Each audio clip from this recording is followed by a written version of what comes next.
Това е пратката от DM. Вътре се крият тези десертчета с оризовка и млечен шоколад. Ако искате нещо по-здравословно, това е. Това е по-здравословния вариант на баунтито, ако обичате кокос. А тези десерти съм ви ги препоръчвала и преди. Какво сте правили до сега, ако не сте ги опитали?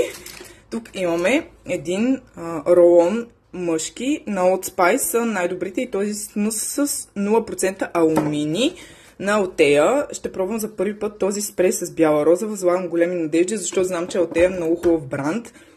Този хумус съм ви го препоръчвала на Green Food и преди. И този е хубав, и този с лютата чушка също. Тук имаме нов продукт за почистване на прозорци. Не знам дали ще свърши работа. Ще го тестваме, ако искате дори и на стори.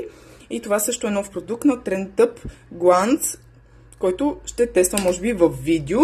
А тези няма майка, която да не ги е пробвала. Това ми е любимото.